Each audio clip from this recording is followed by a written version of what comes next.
So welcome, welcome, welcome, our beloved brilliance sister Rahel. I so appreciate your consistent leadership, love, and solidarity. And as always at Setsi, we begin all things by giving thanks and praise to our Creator. We acknowledge all the original stewards of the various lands we're on. We acknowledge all our ancestors, all those who toiled without compassion or compensation. We acknowledge all our elders and community stalwarts whose shoulders we stand on as we build, share, and learn together for our collective liberation and sovereignty. So Rahel, can you please share a bit about your background, your remarkable work with our listeners and viewers? For sure. Thank you so much for having me, Victor, and making this happen, and also allowing me to be a part of this wonderful lineup of speakers. I've been watching your interviews, and it's just been a blessing. So thank you, first and foremost. So my name is Rahel Appiagyei-David, and I currently live in Canada, born in Ghana, as well. And I always have to shout out the motherland. So a lot of the work that I've been doing in community has just been driven from a mantra I had at a very young age for some reason, to be the change I wanted to see in my community, in my family, and just in life. And how that turned out was doing lots of leadership at school. That's where I thought it started, but I think my leadership started at home because I'm one of the eldest of six children that are here in Canada. I do have a half brother that's older. He's in the States. So my leadership started at home, and my parents kind of conditioning me to lead my siblings and how I lived my life and all that.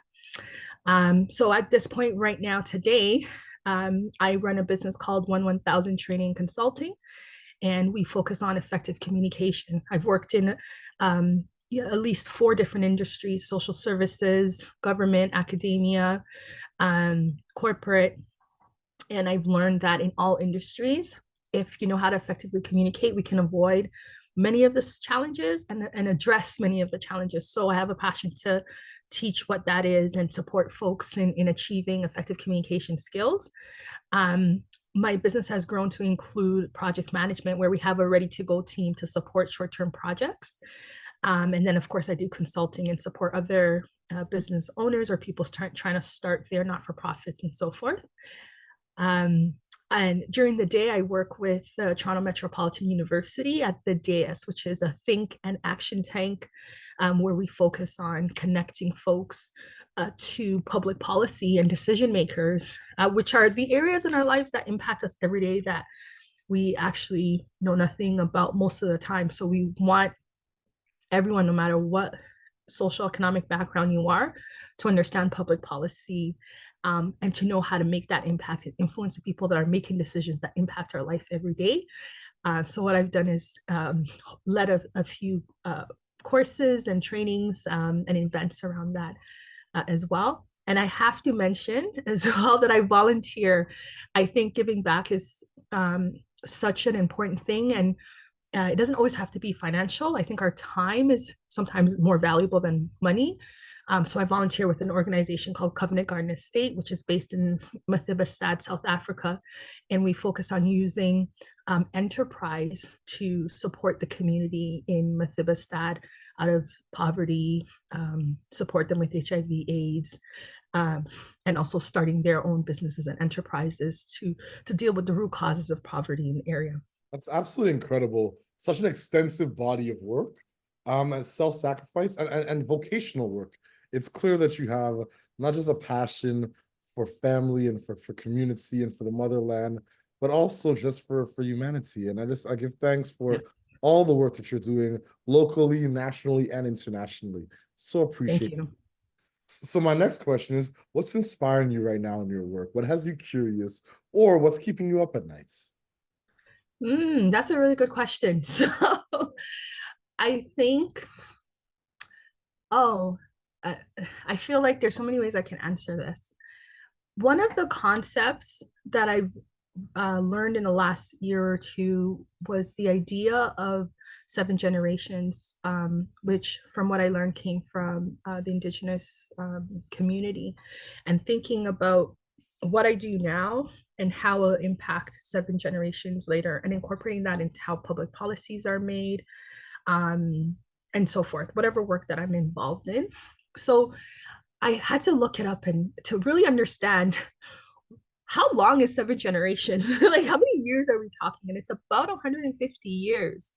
And what I'm realizing right now is, as I think that way, the decision I make now are maybe a little bit different, because I'm thinking, okay, 150 years from now, this one decision, this one thing I'm doing, what will it look like to, um, you know, my grandkids and adults at that time as well.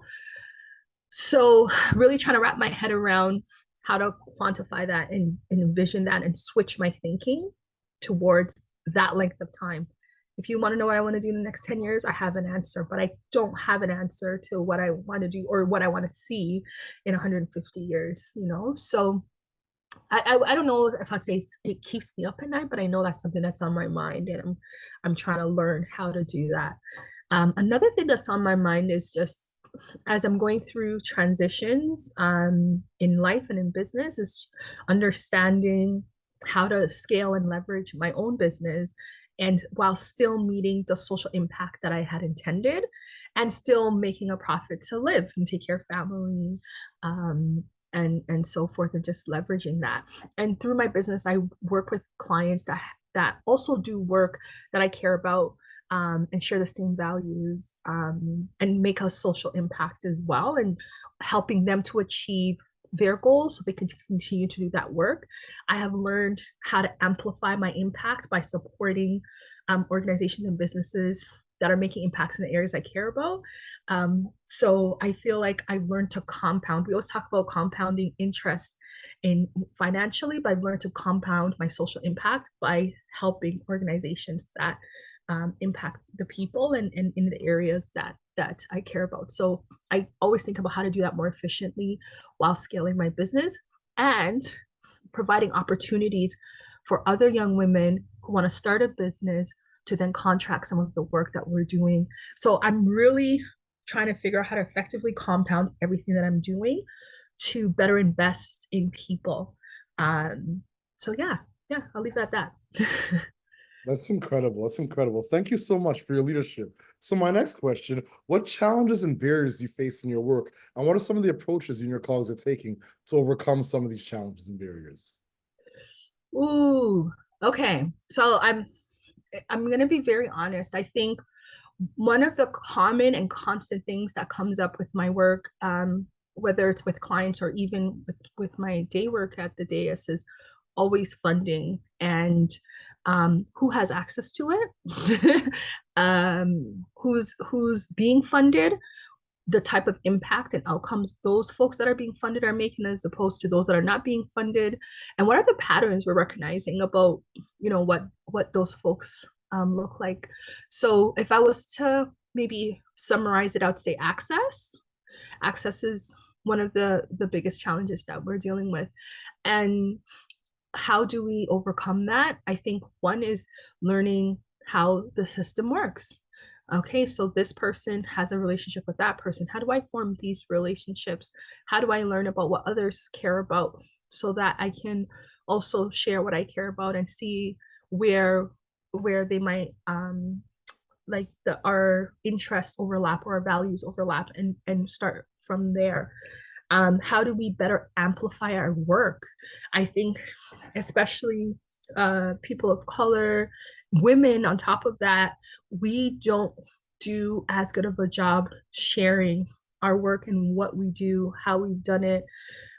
So being comfortable with that and understanding that it doesn't mean you're not being humble, right? Because I think we also confuse humility with maybe hiding ourselves, and that's not necessarily what humility is.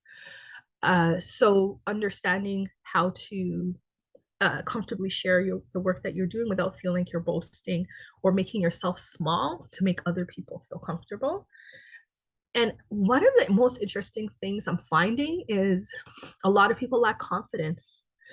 It's such a small thing. And no matter what, though, whether I've trained people in courses, had discussions with people, or had to manage an incident, it's always come down to confidence. people did not have the confidence to do this. Maybe they had the information, but they lacked the confidence to then now apply this information or to ask that question or to whatever. And it could be for an array of reasons, you know, how culturally they're brought up, how they are maybe an introvert as a person and so forth. So I think you build confidence by doing small things to allow you to affirm within yourself that yes, this is something I can do. I've done this, so I can try this and just continue to build on it. So for example, maybe you go to a meeting, you never put up your hand, you never say anything. You decide, okay, once each meeting, I'm going to say at least one thing or ask at least one question and start there. And then lastly, it comes through doing. You just have to do it. I'm not promoting Nike, but like is literally just do it. Like there's no other way around it. You know, writing and thinking, and you can only do so much of that. You have to just do at some point. And I think a lot of us sometimes move through life waiting for other people to be our answer for our problems, but we're the key. And I think we oftentimes lock ourselves out because of the mentalities that we have. But when you focus on abundance and you focus on community and you focus on your goal, those are the things that are attracted to you and the opportunities that come to you. So yeah, sorry, it's all on all levels. On all levels. Incredible. Thank you so Yeah. much for all that context Yeah. and your consistent leadership. I just so appreciate you. So Thank you. my next question, what is your ultimate goal and what does success look like and feel like to you and your colleagues? My ultimate goal, I think my ultimate goal, I'll start with just general in terms of my life, because you know I'm a mother and I'm a wife, a sister, a daughter, and so forth. So my ultimate goal in life is to ensure that I provide the space and opportunity for my children to fulfill their destiny and their calling. That's very important to me, to help them find what that is and continue to move them in that direction. Um, I think that's of the utmost importance to me above anything else I'll be talking about after this. And then just being that supported role model for my younger siblings, my nieces, my nephews. To me, that's really where the wealth and abundance is at. So that's that part, and just to live a life where they're set up for success on all levels. One of the one of the things I've been trying to work on is convincing my children, especially, and then even my nieces and nephews, to work in different sectors so that we have a family where someone's a lawyer, someone's a doctor, someone's an engineer, someone's a pilot. Like we have that representation in every area of our family. So legacy building, I would say, is really, really, really important to me. That's the highlight. When it comes to business, um, I've started other businesses now as well. And so just diversifying my wealth in terms of business, and also allowing my children to be a part of those things and to see that and to see it modeled. My parents were the inspiration for that. They started a business and always told me, if you want to make it in Canada, you need to have a business. So I've started one business, but now I have multiple businesses that I've invested in, and I want to continue to diversify my income by. I've recently learned about joint, what do you call this? Sorry, VCs, venture capitals, and how to build wealth that way. So just continue to expand my knowledge, because all I do is what I learn, it's poured into my children, poured into my nieces and nephews, so that it can continue, and they can be comfortable with those things a lot sooner than I was, right? And they can, once things are passed down and they're inherited, they can also manage them, right? So it's not just like, okay, they're the first generation and the only generation, but it continues to go that 150-year thinking, you know, the 7 generation thinking, and mindset. So I think that, yeah, everything's founded and rooted in the legacy of my children and my nieces and my nephews. And so everything I'm doing now is to build them up.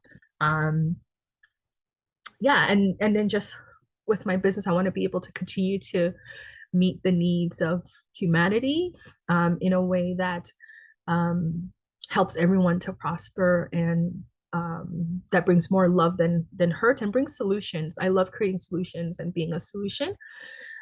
So right now we have my trainings used to be only for corporations and companies and businesses, but I saw that individuals wanted it and it wasn't affordable for them. So we created like a subscription program for folks to join an effective communication community where they can pay $9.99 every month, learn from the course, get coaching, attend webinars, and receive newsletters and so forth. And then because of just the way things are going economically right now, at least in North America, a lot more businesses and companies have short-term projects and they don't always have the time to hire, go through the hiring process, train this person, and they kind of just need someone who can come in quickly, do something, deliver it quickly and done.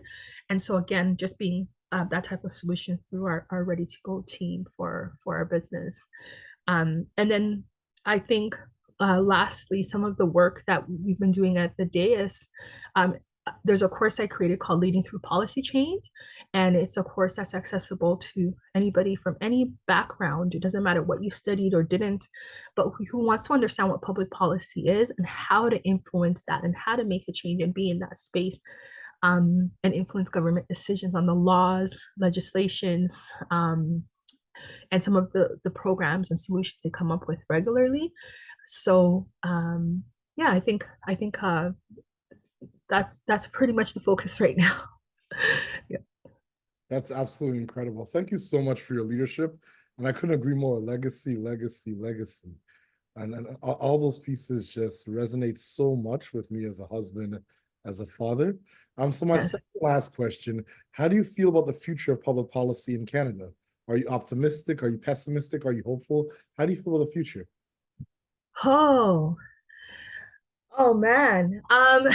The future of public policy in Canada. Hmm. I I'm always okay. I wouldn't say I'm optimistic or pessimistic. In general, in life, I hope for the best and prepare for the worst. That's